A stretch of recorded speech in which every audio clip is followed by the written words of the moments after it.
Hey y'all, Cypher and welcome back to another Autoplane video. Hope you're doing great. Mine is going pretty fantastic. I'm recording a bit late, but it's not my choice really, it's work. So but I did skim through the the main parts of the update beforehand, and I gotta say, this Tamara here, she is something else, right? She's something else. Let's just not waste time and read through her skill descriptions. Actually, no, let's just take a look at her hero descriptions first, right? We gotta go in order. Tamara, a hero who increases all allies critical hit chance and inflicts debuffs on the enemy to provide a strategic advantage in combat, will be joining us during the upcoming drop event. Cool. So let's take a look at her skills, right? We always got to look at that. Let's raise the quality a bit here, right? We're not having cheap internet. First class irregular ranger, Tomato reporting in. Her design is killer, bro. Like, honestly, these designs and these animations, she's typical mecha waifu, right? For players who do not know. And I really like this format they're doing, right? Like this format where they actually show the skill descriptions alongside the preview video, really adds on to the effect, right? And I don't know why so many game developers, they don't do this. Even Epic 7, right? They don't really showcase these skills in the preview videos. So I'm really liking that they are actually making notes. Look at that animation, bro. Look at that. Holy shit. So apparently the team is all blue with this girl. Makes sense, right? Makes sense. But man, that animation, like, look at that bullet skimming through, bro. Looks so good. It looks so good. Here we have Tamara, numbered hunter Tamara. Honestly, animations wise, these guys never disappoint. Never disappoint me. Like, I would say they're even better than Epic 7 at some point. Of course, I gotta give kudos to Epic 7. Like, some of the animations are, like, far better, such as, like, if you're talking about latest characters, I really like Zio's animation, especially his skill 1, where he, like, cuts in, throws an additional attack. Those type of animations really make you feel like, you're more involved, like you're in the battlefield. And I feel Autoplane's animations, they have that kind of dub style theme, right? Like you see in old school fighting games, like Street Fighter and stuff. Man, this really resonates with that, right? Gotta give them credit for that. Apart from that, of course, enough praising the developers about their animations. Now we're gonna go into the nitty gritty of the hero, right? So she is gonna be a water ranger, subclass is tactician, so probably she's gonna have a lot of speed, right? Because tacticians are usually having more speed than the other class. I'm forgetting the name of that, but I think it's I don't know. It's probably marksman or something. Anyways, her first skill, fire in position. First we're only gonna take a look at the level 5 enhanced skill, because that's like talking about the full potential of the hero, right? So this is crazy. Attacks the enemy when scoring a critical hit, has a 100% chance to activate a dual attack from the ally with the highest attack. From the ally with the highest attack. So if it was a normal dual attack, right, this would be like average. Like, I would not be so excited, because this is kind of like Valentine, but like, Valentine is more RNG with her exclusive equipment. Like, she only has a 30% chance. This is fixed. This is 100% chance. Also, Valentine is different because, I know players are probably going to compare her to Valentine. I know that already because I did that myself as first. like first, instantly, Valentine came to my mind, but she is totally different, guys. She is totally different, because keep in mind, Valentine also pushes your allies, right? Or ally, whether if you're not using the burst skill. She, on the other hand, is pure dual attack monster, and she is always going to bring the ally with the highest attack to dual attack, right? Amazing. Take a look at her second skill. Has a 100% chance to grant all allies increased crit hit chance for 3 turns before attacking enemy. When scoring a critical hit, has a 100% chance to inflict silence on the target for 2 turns. See, till here it was like pretty bad, because like Valentine straight up grants extra crit damage. But if you give her more effectiveness and accuracy, I don't think you probably need accuracy, because you still need accuracy. Because there's like 450 plus evasion units running nowadays, especially Demi Stellas and stuff. But still, you're probably gonna use her at Cindy, right? And I'm gonna make that a point, because she is more of a cleaver, right? If you don't already know, she is a cleaver, or she is probably suited to work with a cleave team more likely than others, right? Like, you probably won't bring her with bruiser teams. Anyways, but this skill, honestly, again, it really pumps, it really requires you to focus more into stats such as effectiveness, accuracy, you know, and shit like that. Again, I'm gonna say this, shit like that makes the hero more complicated, more difficult to build and use effectively, right? We saw that with Notia. Like Notia, she nowadays requires really high effectiveness if you want to compete in higher tiers, you know, talking about like Diamond 1 and Masters. Like there's so many stat requirements for these heroes right now, so it really pushes the boundaries in my opinion. So she's definitely not a new player friendly hero in my opinion. Like she requires so many gear stats. She also requires you to pair her with stuff like Cindy, stuff like Natia probably, because she is a debuffer. Keep that in mind. She is gonna debuff with the skill, so she is gonna trigger Natia, right? I think she might be a decent Valentine replacement right now. But look at her third skill, right? I'm just talking about my own opinions till I read the second skill. Take a look at the third skill, maximum range fire. AoE attacks all enemies, 100% chance to inflict reduced defense on all targets for 2 turns. Then scoring a critical hit has a 100% chance to increase the cooldowns of all targets by 2 turns. That's crazy. That's literally an AoE reset on all enemies, right? Plus she is also giving you like the defense break. This is amazing. This is crazy good. This is crazy good, right? And this is where like she kind of outshines Valentine, honestly. Like Valentine, what does she really do? Like she does AoE pushback with the third skill. This hero literally puts all skill cooldowns on cooldown, right?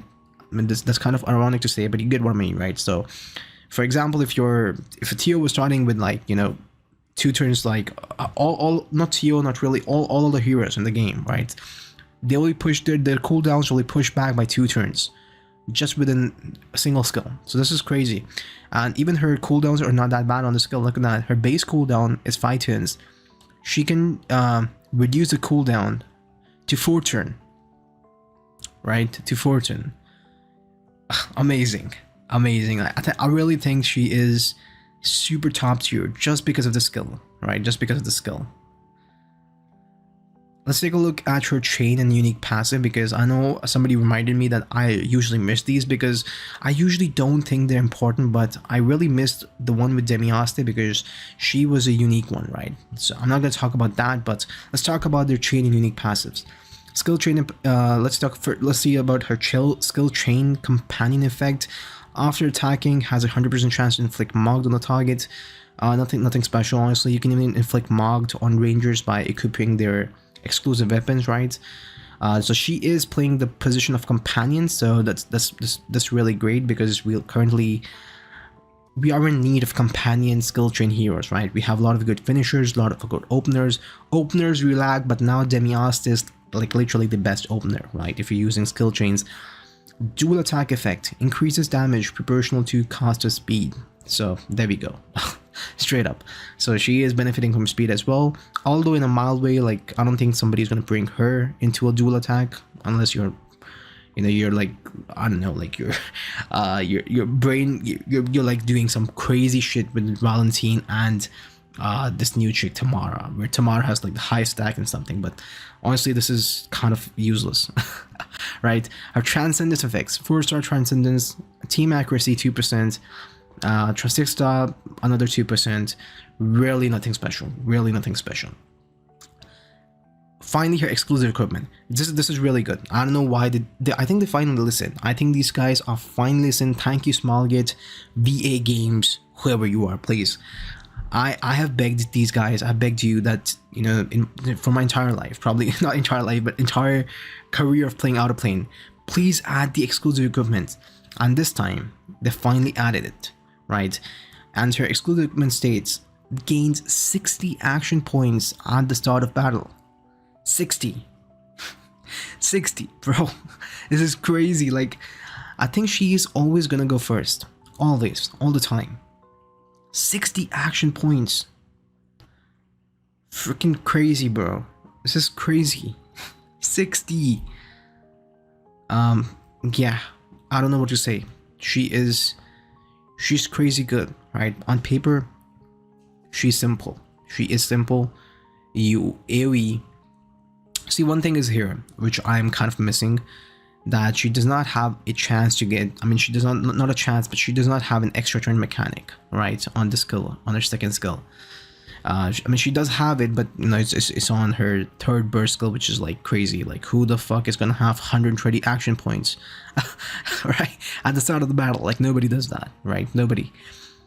But yeah, her third skill is kind of requiring you to have 100% critical hit chance, because she will only put the skill cooldowns on cooldown if she scores a critical hit, right? So there's a lot of skill tuning that will be required if you're planning to use her with Valentine, right? If you're planning to use her with Cindy, or in simple sense, if you're planning to use her with any other cleave teams, right? Any other cleave teams. Here, now this is why I really think a solid team with her for her should be Cindy, Valentine, Tamara, and Demi Aste, right? Because these 4 heroes alone, I think they're enough to sweep an entire team, right? There's still a chance that if your Tamara is not gonna have high accuracy, then this team will entirely fall, right? Because if she does not pull the cooldowns on like cooldown, skill cooldowns on cooldown, enemies are just gonna, you know, devastate your entire team, right? Devastate, literally, because you'll be so squishy and stuff like that. But the good thing is, probably you're always gonna go first. You're always gonna go first, regardless, right? I think, because she's gonna have a lot of action points, and her base speed is gonna be jacked up, right? Probably the same as Valentine and Cindy's. So a little bit speed tuning, but she'll definitely be shining in this meta, I think, because see, there's a lot of times when matches come down to, like, you know, basic attacks, even because Demi Aste revives, opponent Demi Aste revives, you know, there could be fuck ups with RNG such as evasion. So a lot of times you have to rely on your basic attacks in arena. I'm talking about the bot arena, right? We don't have real-time arena yet. In real-time arena, this skill set, this value will like literally skyrocket because you can literally counter any counters to her, right? So keep that in mind. Like, I'm talking about in a future perspective as well. But honestly, I don't think if you have a successful cleave team, I don't know if she'll bring anything new to the table for you at the moment. Of course, you know, I will have to play test her myself. And so far, what I will say is hold on to your pity, or hold on to your summons. Let the content creators test it, right? Let the other players test her on the official Discord. Get a solid verdict, right? So this time I'm not gonna say blindly to summon for her, right? Because I don't think she is gonna make a huge difference if you already have a good setup, like cleave setup, right? But if you do not have a good cleave setup, she is a good choice at the moment, you know, at least on paper, right? That's it from my side. Of course, I'll be summoning for her. I mean, I will not be summoning for her because I don't have any summons left. I use every single bit of my summons, ether, tickets, you know, on the current event, the summoning event where we get 150 pieces. But I do have a pity build for her, so I'll probably just pick her from pity, right? And I'll be bringing a showcase video for you, just like I do for arena, right? So you can see if she's good for you or not, right? That's it from my side. Hope you guys enjoyed it. Do let me know your own thoughts on Tamara. Do you think she is going to be shaking up the meta, or do you think she is probably just going to be an alternative, right, to like Valentine or Cindy's? I don't know, right? Anyways, I'll see you later. Peace.